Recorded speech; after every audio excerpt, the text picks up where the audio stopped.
Hello everyone. రెస్టారెంట్లో ఇంకా వేలు పెడతారు ఒక్కొక్క దానికైతే. ఇంకా దీనికి కూడా ఈ స్వీట్ కోసం అయితే చాలా ఖర్చు పెట్టి చాలా ఇష్టంగా అనేది తింటారు. ఈరోజు నేను ఇంట్లో సింపుల్గా కునాఫా ఎలా ప్రిపేర్ చేసుకోవాలనేది చెప్తాను. నేనైతే మొన్న ఒక రెస్టారెంట్కి వెళ్ళినప్పుడు కాస్ట్ అయితే చాలా టూ మచ్ ఉండే అన్నమాట.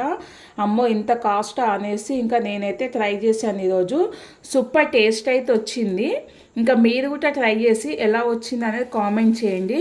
ఇగో నేనైతే ఇంత పావు కేజీ కునాఫా ఈ సన్న సేమియా అనేది తీసుకున్నాను. తీసేసుకొని ఇదైతే మొత్తము స్మాష్ చేసుకోవాలి. ఇలా మొత్తము సన్నగా స్మాష్ అనేది చేసుకోవాలి. ఇది మొత్తం ఇలా తెంపేసుకోవాలన్నమాట చిన్నగా. ఈ విధంగా అయితే ఇగో సన్నగా ఇలా అనేది మొత్తము స్మాష్ అనేది చేసుకోవాలి. స్మాష్ చేసుకున్నాక నెక్స్ట్ స్టెప్ ఏంటిది అనేది చూపిస్తాను. నేనైతే జిఆర్బి నెయ్యి అనేది తీసుకుంటున్నాను. ఇగో చూడండి, మీరు ఇంట్లో ఏది ఉంటే అది తీసేసుకోండి. ఇంకా నెయ్యి అనేది దీంట్లో వేసేసుకొని బాగా కలిపేసుకోవాలి. నెయ్యి అనేది నేను కొంచెము ఎక్కువగానే వేస్తున్నాను. నెయ్యి ఎక్కువ వేసుకుంటే టేస్ట్ అనేది చాలా బాగా వస్తుంది. ఇంకా నెయ్యి వేసుకొని దీనికి నెయ్యి మొత్తం పట్టనివ్వాలన్నమాట. ఇంకా నెయ్యి మొత్తం ఇలా కలిపేసుకుందాం దీనికి పట్టేటట్టు. ఇగో నెయ్యి అయితే ఈ విధంగా పట్టేటట్టు మొత్తం కలిపేసుకోవాలి. స్పూన్తో సరిగా కలవట్లేదు అనేసి ఇంకా నేనైతే చేయితో అనేది కలిపేసుకుంటున్నాను. క్రిస్పీ ఎమ్మి టేస్ట్ అయితే చాలా అంటే చాలా బాగుంటుంది అన్నమాట. ఈ విధంగా ఇంకా నెయ్యి మొత్తము కలుపుకుందాం కదా. ఇంకా దీన్ని అయితే పక్కన పెట్టేసుకుందాం. ఇలా ఒక చిన్న కడాయి తీసుకొని దీంట్లో నేను మిల్క్ అనేది కాచి చల్లార్చిన పాలు అనేది పోసుకుంటున్నాను. ఈ కాచి చల్లార్చిన పాలు ఈ బౌల్తో ఒక బౌల్ అనేది వేసుకుంటున్నాను. కొద్దిగా షుగర్ అనేది కూడా యాడ్ చేస్తున్నాను దీంట్లో నేను. ఇంకా 3 స్పూన్స్ అయితే కార్న్ఫ్లవర్ వేస్తున్నాను. 3 స్పూన్స్ కార్న్ఫ్లవర్ వేసుకుంటున్నాను. ఇదంతా వేసినాక పొయ్యి అనేది ముట్టియాలి. ముందే పొయ్యి ముట్టించి ప్రాసెస్ అనేది చేయకూడదు. ఇంకా ఈ కార్న్ఫ్లవర్ అనేది ఉండలు లేకుండా మొత్తము కలిపేసుకోండి ఒకసారి. మొత్తం ఇలా ఉండలు లేకుండా కలుపుకోవాలి. ఇలా ఉండలు లేకుండా మొత్తము కలిపేసుకోవాలి కార్న్ఫ్లవరు. ఇంకా కలుపుకున్న తర్వాత గ్యాస్ అనేది ముట్టించేసుకుందాం. పొయ్యి ముట్టించేసుకొని మీడియం ఫ్లేమ్ మీద చిక్కగా వచ్చేటట్టు మొత్తము ఉడకనివ్వాలి. ఇలా కలుపుతూ ఉండాలి, లేదంటే మాడిపోతుంది, ఉండలు లా తయారవుతుంది. ఇలా కలుపుతూ చేస్తూ ఉండాలి. చిక్కగా మొత్తం చిక్కదనం అనేది రావాలి. ఇలాచీ పౌడర్ ఉంటే 1 స్పూన్ వేసుకోండి. పౌడర్ లేకుంటే ఇలా 3-4 ఇలాచీ అనేది ఇలా స్మాష్ చేసి వేసుకోండి. చూడండి, క్రీమ్ అయితే మనకు రెడీ అయిపోయింది, కునాఫా క్రీము. ఇంకా ఇదైతే పక్కన పెట్టుదాము. ఇక స్వీట్ కోసం అయితే పాకము రెడీ చేసుకుందాము.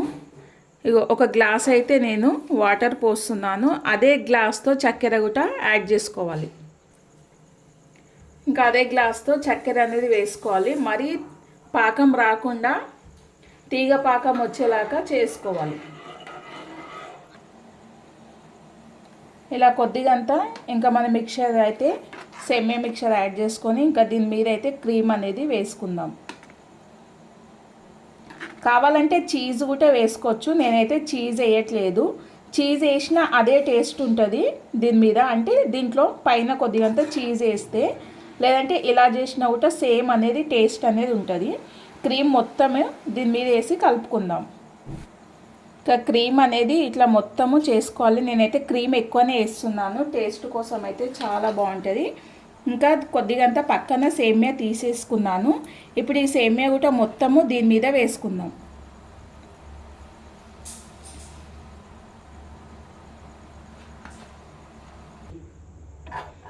ఇక పాకం అయితే రెడీ అయిపోయింది.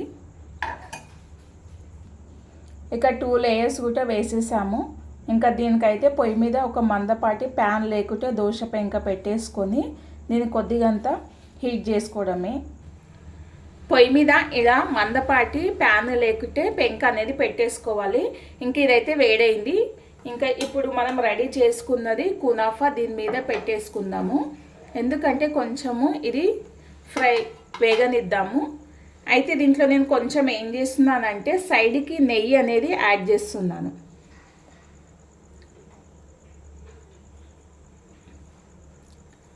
ఒక 5 to 10 మినిట్స్ వరకు ఇది ఉడకదిద్దాం. దీని మీద మూత అనేది పెట్టేసుకుంటున్నాను.